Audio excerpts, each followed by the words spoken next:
السلام عليكم وأهلا وسهلا فيكم بقناتي قناة وصفة مجربة ومضمونة. وصفتنا لليوم سهلة وخطواتها بسيطة ونكهتها ما تتقاوم.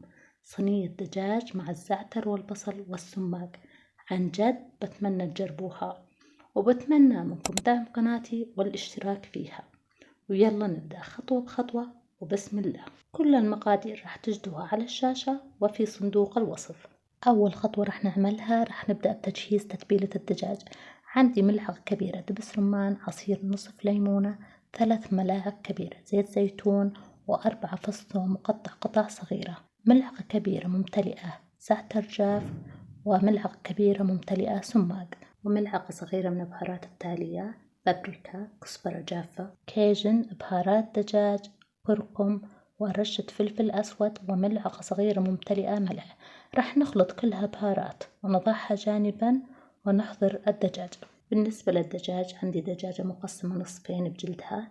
بعد ما أنظفها جيدا ماء بارد، بعدين أرجع أنقعها بماء بارد وخل وملح وليمون لمدة ساعة ونص وأجففها جيدا، وراح أضيف عليها التتبيلة وأخلطها جيدا.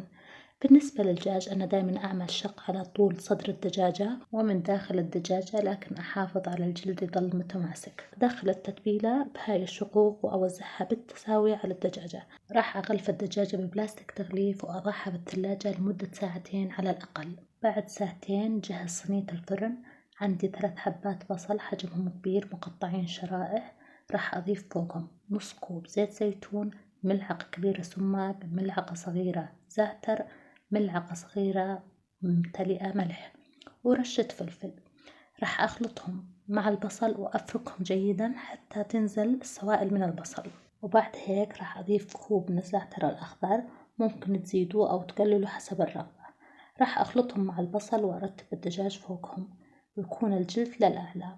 وباقي التتبيلة راح أضيف لها ربع كوب ماء، أخلطهم جيدا وأوزعهم بالتساوي على الصينية. أغلف الصينية بورق زبدة مبلل بالماء وبصدير وأضعها في فرن محمى مسبقا على حرارة 180 ل 200، تقريبا تاخذ معنا من ساعة وربع لساعة ونص. بعدين راح أكشف الصينية وأدهنها بالفرشاية من السوائل الموجودة مع الدجاج، وأحمرها تحت الشواية، وأكرر العملية هاي أكثر من مرة حتى نحصل على لون التحمير المطلوب. وآخر إشي نزين الصينية بشرائح ليمون وزعتر أخضر وسماق. بتمنى تجربوها وبتمنى منكم دعم قناتي والاشتراك فيها، وشكرا لكم.